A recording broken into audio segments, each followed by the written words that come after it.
Howdy shipmates, it's Captain Dan here. Welcome to Story Time with Captain Dan. Here I'm telling stories new and old, classics and some modern tales for young and all ages.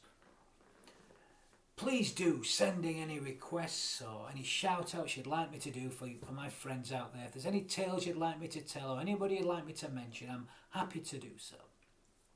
Today I'm actually telling a story I did tell the other day, but it's another version of it, and I think it's nearer to the version I knew. It's more of a classic version. The other one was a kind of modern day retelling, so I thought I'd go back to a favourite amongst many, and it's a story of the three little pigs.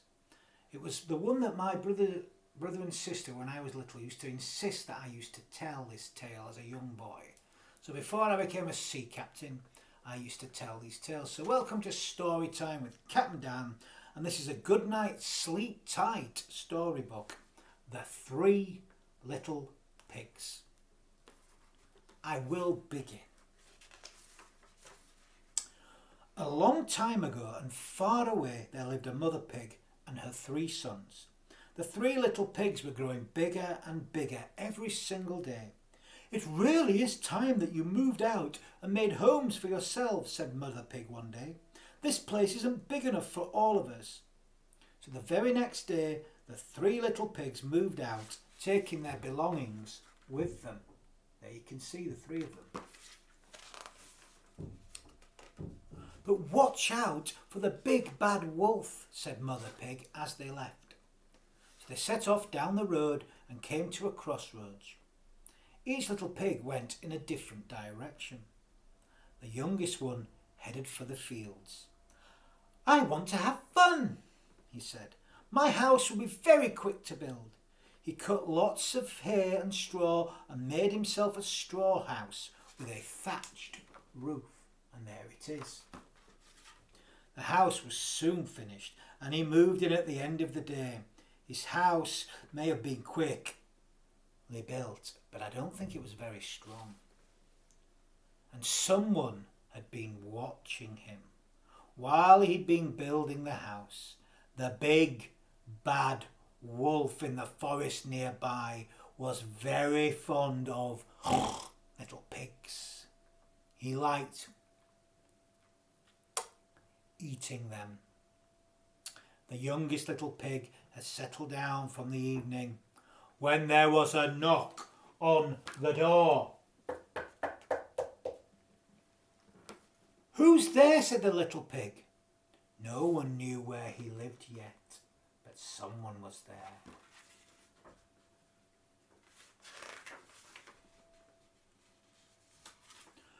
"Let me in, little pig, let me in," said a deep voice. "Or by the hair on my chinny chin, I'll blow your house down." "It's the big bad wolf," cried the little pig. "Just like Mother Pig said." "Open the door, little pig," said the big bad wolf again. "No," shouted Little Pig, "I won't let you in." "Then," said the big bad wolf, "I'll huff and I'll puff and I'll blow your house down." So the big bad wolf huffed and he puffed and he blew the straw house down, and the poor little pig, he ran and he ran as fast as he could. Now the second little pig had headed for the woods. "I want to spend time looking in the woods, not building my house," he said. "My house will be very quick to build." He gathered lots of twigs and sticks and made himself a house full of sticks. His house was very quick to build and he moved in at the end of the day. The house may have been quick, but it was not very strong.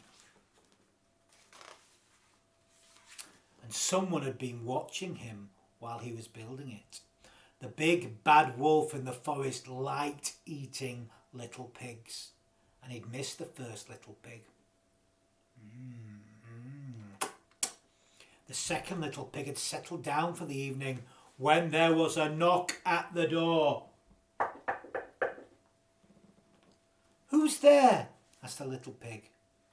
No one knew that he lived there yet.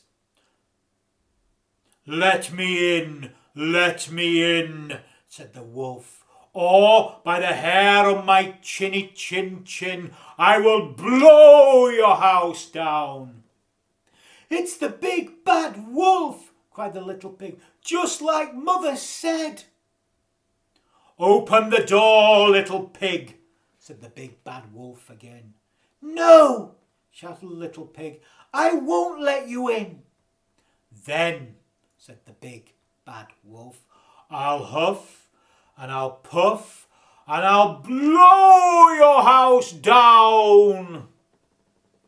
So the big bad wolf, he huffed and he puffed and he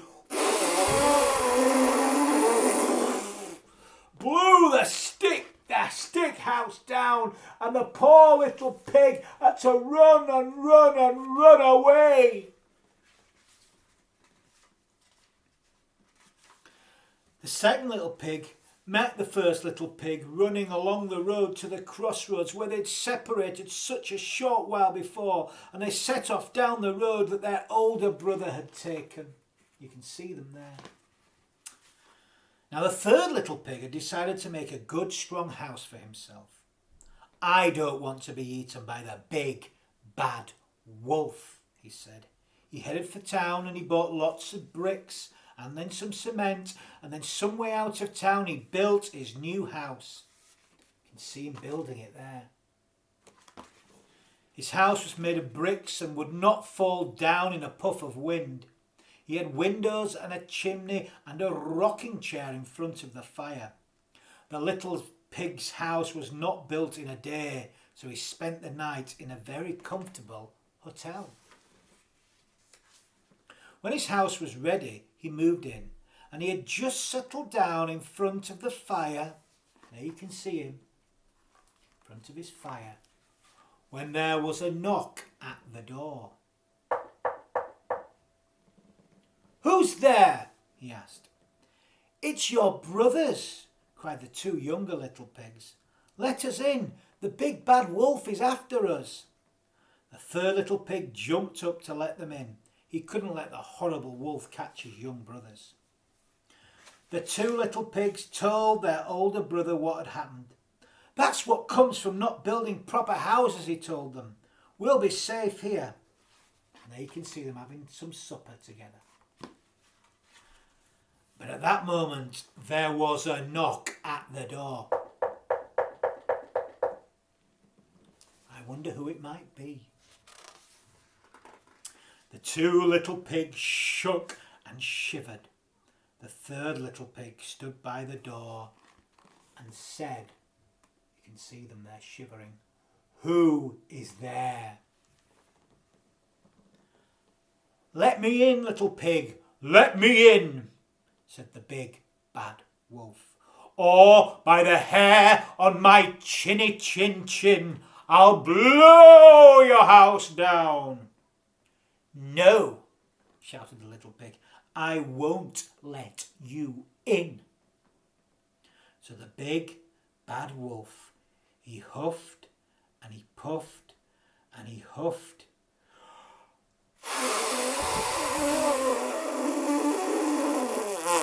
And he blew as hard as he could. But the little brick house, it did not move. So the big bad wolf huffed and he puffed and he huffed and he puffed and he blew until he was blue.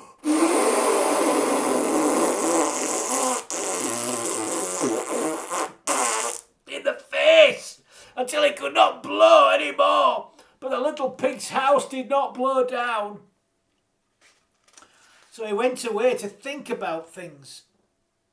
But he was back the next morning. "Little pig," he called the little pig in the house, "the market is coming to town tomorrow. Why don't I meet you on the road to town and we can go to market together?" "That would be nice," said the little pig. I'll meet you at 8 o'clock by the milestone.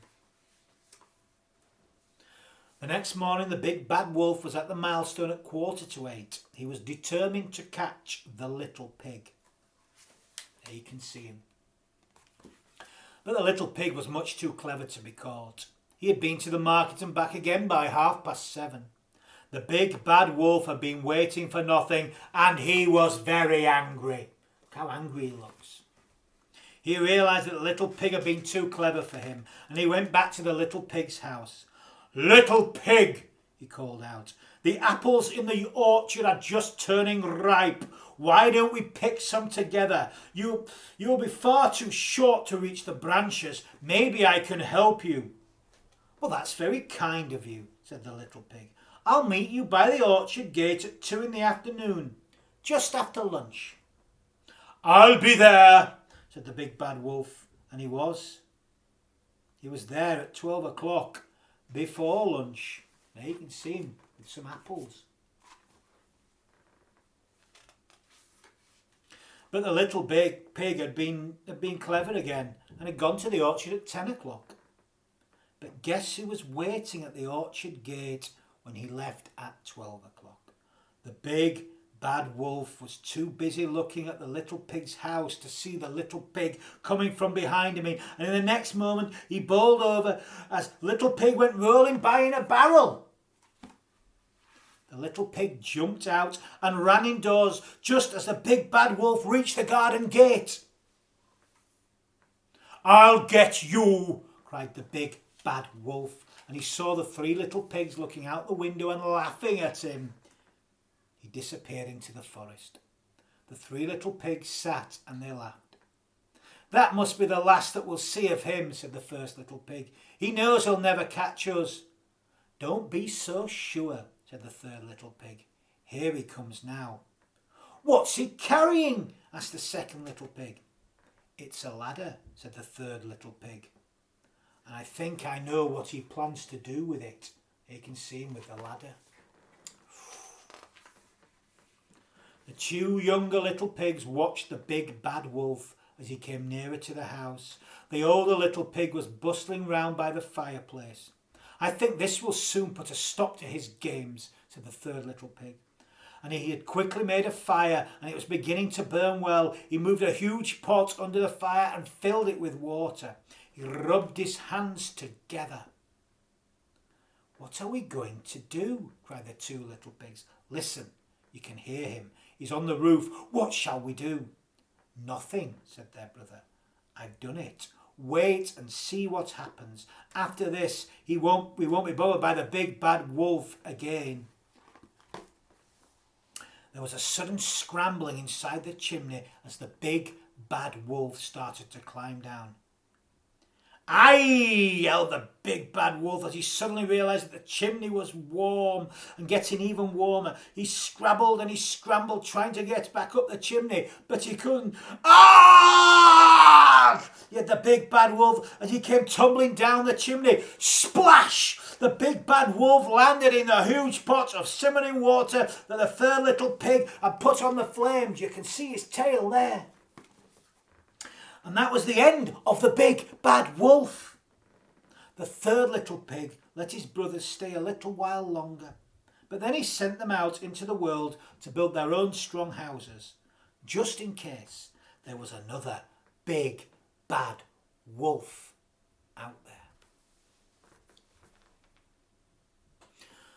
So that's the end of story time with Captain Dan for today. I hope you enjoyed yourselves. I bid you a fond good night, my friends. Please keep sending in your stories. If you want to hear new ones, or if you've heard one before and you want to hear a different version, send them in. Captain Dan's happy to share them. And if you want me to shout out to any of you, say hello and wave goodbye, I'm happy to do so. But before, to end, I need to wish you all a very good night. So, I think you know how this goes. So why don't you join in with me? I'm sure you'd like to. Let's say it together. Good night. Good night.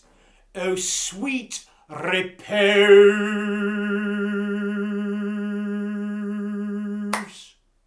Don't lie on your belly, because you might squash your nose. Good night.